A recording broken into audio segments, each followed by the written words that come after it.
kā un tev iespies? Nu, mēs taču braucam lietas sezonu. Pastāsti man par sezonu.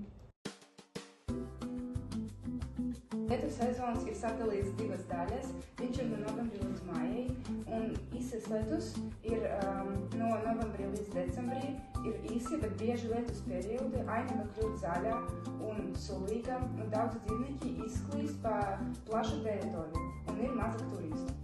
Nu, es paņēmu spēku, tāpēc, ka par sausu sezonu es zinu, ka ir maz vai nav lietus, zāle kļūst īsāka un dzīvniekus vieglāk pamanīt. Dzīvnieki koncentrējas pie ūdens avotiem. Jā, bet šīs sezonas ir vispopulārākais, bet mēs negribam atkāpties ar daudziem turistiem.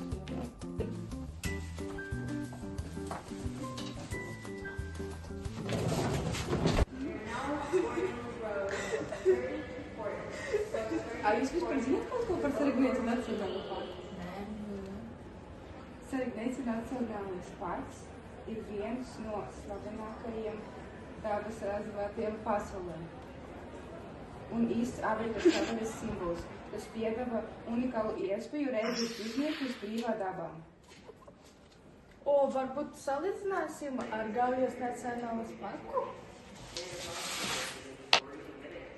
Gaujas nacionālais parks un Serengeti nacionālais parks ir ļoti atšķirīgi dabas parki.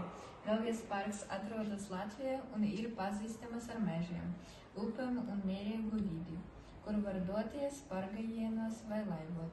Savukārt Serengeti parks Tanzānijā ir daudz lielāks un slavens ar savanām un savvaļas dzīvniekiem, piemēram, lauvām un ziloņiem.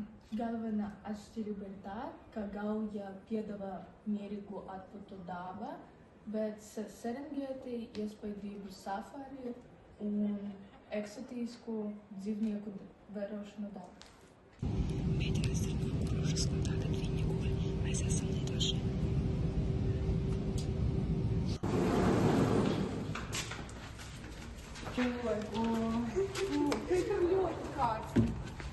Čau visiem! Mēs atrodamies Seregneicu nacionālajā parkā Tanzānijā.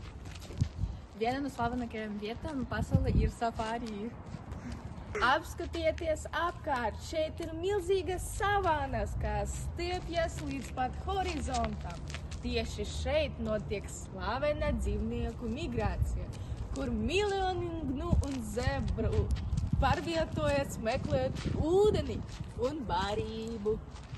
Ir karsti. Serengeti ir unikāls, jo darba šeit ir gandrīz neskautā un dzīvnieki brīvo brīvība. Tas padara katru safari braucienu pilnīgi neparedzamu un ļoti aizraujošu. Šī noteikti ir viena no iespaidīgākajām vietām, kur mēs jebkad esam bijuši. Paldies par uzmanību!